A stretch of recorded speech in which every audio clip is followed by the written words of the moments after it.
रुको, क्या तुम्हें पता है तुम्हारा अगला जन्म कहां होगा? कौन होगा तुम्हारा अगला परिवार? कौन तय करता है तुम्हारा शरीर, तुम्हारा भाग्य? गरुड़ पुराण कहता है मृत्यु अंत नहीं है, यह सिर्फ अगली यात्रा की शुरुआत है। पार्ट 1, मृत्यु के बाद आत्मा का सफर। जब शरीर समाप्त होता है, आत्मा समाप्त नहीं होती, वह एक नई यात्रा शुरू करती है। गरुड़ पुराण के अनुसार मृत्यु के बाद आत्मा यमलोक पहुंचती है। वहां उसका सामना होता है उस दिव्य गणना से जो उसके पूरे जीवन का लेखा रखती है। यह लेखा किसके पास होता है? चित्रगुप्त। पार्ट 2, चित्रगुप्त की गणना।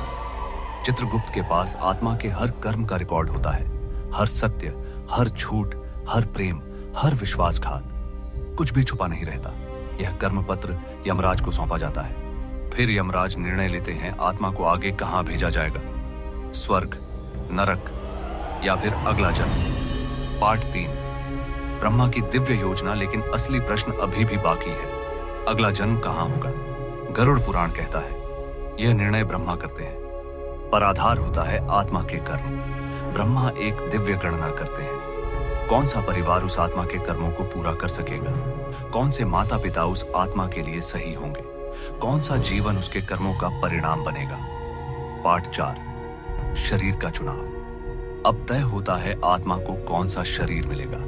यदि जीवन पशु वृत्तियों में बीता तो पशु योनि, यदि जीवन अधर्म में बीता तो नीच योनि, और यदि जीवन में सेवा, भक्ति और संयम था तो मनुष्य जन्म। गरुड़ पुराण कहता है मनुष्य जन्म दुर्लभ है, यह केवल उन्हीं को मिलता है जिन्होंने सत्कर्म बोए हों।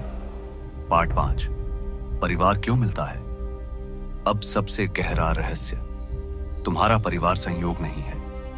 गरुड़ पुराण कहता है आत्मा उन्हीं लोगों के पास जन्म लेती है जिनसे उसका पिछले जन्म का कोई अधूरा कर्म जुड़ा होता है। कोई पिता बनता है क्योंकि उसने कभी सहारा दिया था, कोई मां बनती है क्योंकि सेवा का आरण बाकी था, कोई भाई, बहन, मित्र या शत्रु, सब आत्मिक संधियों का परिणाम है। पार्ट 6, जन्म से पहले आत्मा को क्या दिखता है? गरुड़ पुराण एक अद्भुत रहस्य बताता है। जन्म से पहले आत्मा को अपने अगले जीवन की झलक दिखाई जाती है। उसे दिखाया जाता है उसका भविष्य, उसके रिश्ते, उसके संघर्ष, उसके सुख और दुख। फिर आत्मा स्वयं कहती है हे प्रभु, मैं यह जीवन स्वीकार करता हूं, मुझे एक और अवसर दीजिए। पार्ट 7, गर्भ की पीड़ा। फिर आत्मा मां के गर्भ में प्रवेश करती है। गरुड़ पुराण कहता है यह अवस्था अत्यंत कष्टकारी होती है। गर्भ में आत्मा सिकुड़ी हुई अवस्था में रहती है। उसे अपने पिछले जन्म याद रहते हैं। वह बार बार प्रार्थना करती है हे प्रभु, इस बार मैं भूल नहीं करूंगा। पर जैसे ही जन्म होता है, सब स्मृति समाप्त हो जाती है। यही कारण है महादेव को मृत्युंजय कहा जाता है, क्योंकि वही हैं जो इस जन्म मृत्यु के चक्र से मुक्ति दे सकते हैं। महादेव कहते हैं जिसने अपने कर्मों को शुद्ध कर लिया उसके लिए पुनर्जन्म नहीं, उसके लिए मोक्ष है। इसलिए जीवन को हल्के में मत लो। हर रिश्ता, हर सुख, हर दुख किसी कारण से आया है। तुम्हारा जीवन एक दिव्य योजना का हिस्सा है, और जो समझ गया वही मुक्ति के मार्ग पर चल पड़ा। पर गरुड़ पुराण एक और रहस्य बताता है। कुछ आत्माएं पुनर्जन्म लेने से पहले एक बहुत बड़ा निर्णय करती हैं, ऐसा निर्णय जो उनके पूरे भाग्य को बदल देता है। क्या तुम जानते हो वह निर्णय क्या है?